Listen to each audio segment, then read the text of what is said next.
buenas. En el tema del día de hoy tenemos lo que es embriología del sistema respiratorio. Empezamos hablando acerca de la formación de las yemas pulmonares. Cuando el embrión tiene aproximadamente 4 semanas de edad, el divertículo respiratorio aparece como una excrescencia en la pared ventral del intestino anterior. La aparición y el lugar de la yema van a depender de un incremento del ácido retinoico, el cual va a ser producido por el mesodermo adyacente. Este aumento produce una sobreregulación del factor de transcripción TBX4, expresado en el endodermo del tubo intestinal, en lugar del divertículo respiratorio.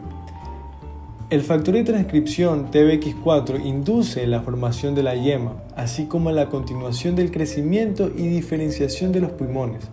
Por lo tanto, el epitelio del revestimiento interno de la laringe, el de la tráquea y los bronquios, lo mismo que el de los pulmones, es enteramente de origen endodérmico.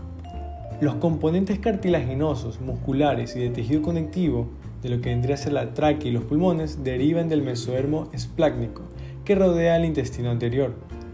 Al inicio, la yema pulmonar mantiene comunicación abierta con el intestino anterior, pero cuando el divertículo se expande caudalmente, dos crestas longitudinales, las cuales son las crestas traqueoesofágicas, los separan del intestino anterior.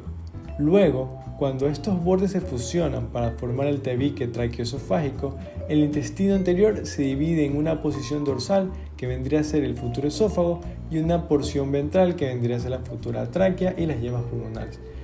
Y vamos a poder observar que el primordio respiratorio mantiene su comunicación con la faringe a través del orificio laringio. Entendiendo una vez este proceso, podemos hablar acerca de una correlación clínica. Vamos a ver que las alteraciones en la separación del esófago y de la tráquea por el tabique traqueoesofágico van a producir lo que conocemos como una atresia esofágica, con o sin la presencia de fístulas traqueoesofágicas. Estos efectos ocurren aproximadamente en 1 de cada 3.000 nacimientos. Como podemos ver en las imágenes, existen varios tipos de atresia esofágica y de fístulas traqueoesofágicas. En la primera imagen vamos a observar la anomalía más frecuente, que se va a dar en el 90% de los casos. Ocurre cuando el esófago superior termina en una bolsa ciega y el segmento inferior forma una fístula con la tráquea. En la segunda imagen vamos a ver que la atresia esofágica va a ser aislada. Esta se va a dar en cambio en un 4% de los casos. Luego tenemos lo que es la fístula traqueoesofágica de tipo H, que también se va a dar en otro 4% del total de los casos, mientras que los otros tipos solo ocupan el 1% de los casos. Una complicación de algunas fístulas traqueoesofágicas es el polidramnios, ya que en algunos tipos de fístulas el líquido amniótico no pasa al estómago ni a los intestinos.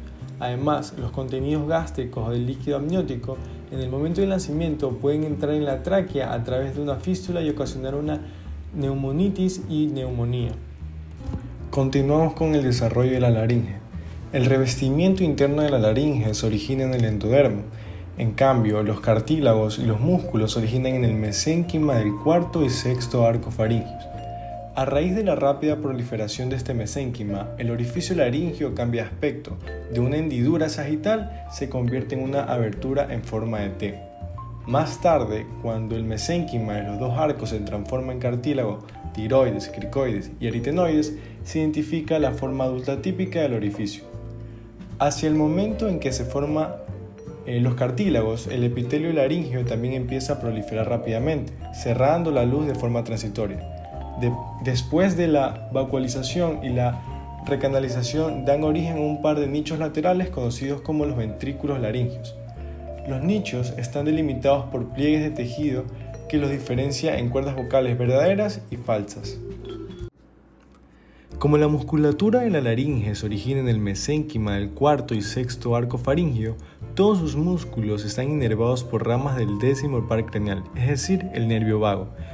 El nervio laringio superior inerva los derivados del cuarto arco faríngeo y el nervio laringio recurrente inerva los derivados del sexto arco faríngeo.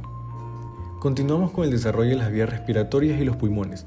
Durante su separación en el intestino anterior, la yema pulmonar forma la tráquea y dos bolsas laterales, denominadas como las yemas bronquiales. Al comenzar la 5ª semana, ambas se agrandan dando origen a los bronquios principales, derecho e izquierdo. Después, el derecho forma 3 bronquios secundarios y 2 el del lado izquierdo, lo cual prefigura los 3 lóbulos del pulmón en el lado derecho y los 2 en el del lado izquierdo. Las yemas pulmonares se expanden hasta el interior de la cavidad corporal, al crecer después en las direcciones caudal y lateral.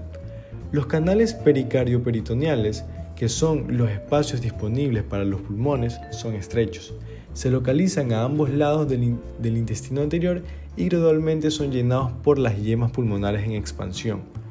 Los pliegues pleuroperitoneales y los pleuropericardiales acaban separando los canales pericardio-peritoneales de las cavidades peritoneal y pericardíaca.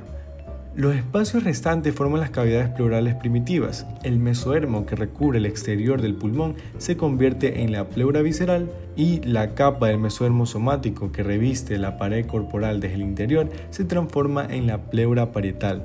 El espacio entre la pleura parietal y visceral es la cavidad pleural. Al proseguir el desarrollo, los bronquios secundarios se dividen varias veces de un modo dicotómico y dan origen a 10 bronquios terciarios en el pulmón derecho y a 8 en el pulmón izquierdo, creando así los segmentos broncopulmonares del pulmón adulto.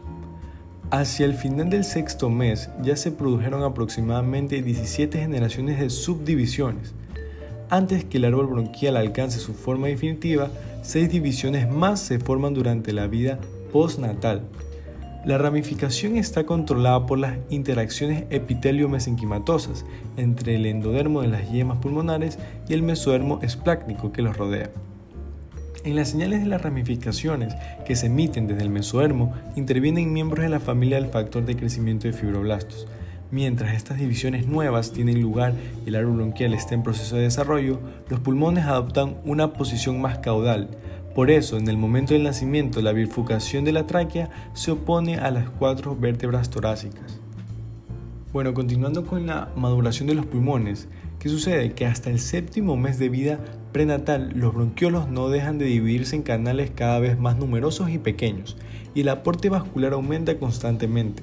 Los bronquiolos terminales se dividen para formar los bronquioles respiratorios, cada uno de los cuales se fragmenta en 3 y 6 conductos alveolares. Estos acaban en sacos terminales, que están rodeados por las células alveolares en estrecho contacto con los capilares. Hacia el final del 7º mes hay suficiente cantidad de sacos alveolares y capilares maduros para garantizar un intercambio adecuado de gases. Entonces el neonato prematuro está en condiciones de sobrevivir.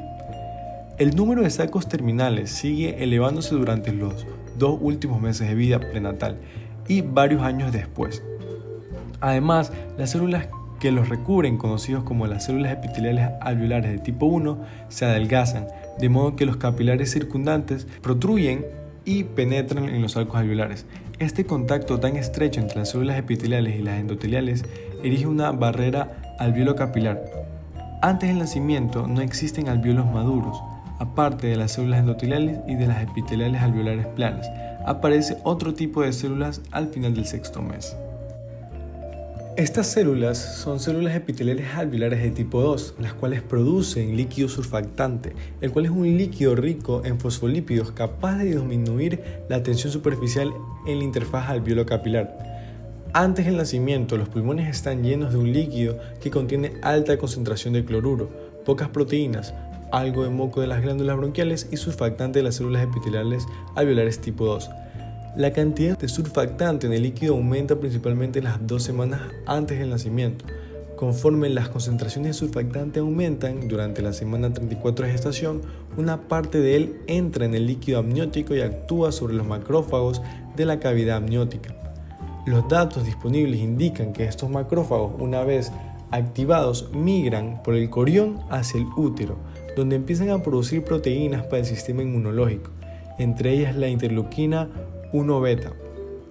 La sobreregulación de estas proteínas eleva la producción de prostaglandinas que causan contracciones uterinas. Por tanto, tal vez el feto emita señales que participan en el inicio del trabajo de parto y del nacimiento. Los movimientos respiratorios del feto comienzan antes del nacimiento y hacen que aspire líquido amniótico. Estos movimientos son importantes porque estimulan el desarrollo de los pulmones y acondicionan los músculos respiratorios.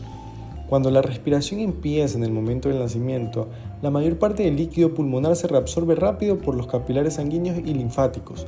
Probablemente una pequeña cantidad se expulse a través de la tráquea y los bronquios durante el parto. Cuando el líquido se absorbe desde los sacos alveolares, el surfactante queda depositado como una delgada capa de fosfolípidos en las membranas de las células alveolares. Al entrar el aire en los alvéolos durante la primera respiración, la capa de surfactante impide que aparezca una interfaz de aire y agua con alta tensión superficial. Sin la capa de grasa de surfactante, los alvéolos colapsarían durante la expiración. Los movimientos respiratorios después del nacimiento llevan el aire a los pulmones, que se expanden y llenan la cavidad pleural. Aunque el tamaño de los alvéolos aumenta un poco, el crecimiento de los pulmones tras el nacimiento se debe primordialmente a un incremento de los bronquiolos y alvéolos respiratorios. Se estima que en el momento del nacimiento apenas existe una sexta parte de los alvéolos adultos. Los restantes se formarán en los primeros 10 años de vida postnatal, gracias a la formación interrumpida de otros alvéolos primitivos. Bueno, y para concluir tenemos las últimas consideraciones clínicas acerca de lo que les acabo de mencionar, y sucede que el surfactante es muy importante para la supervivencia de un neonato prematuro.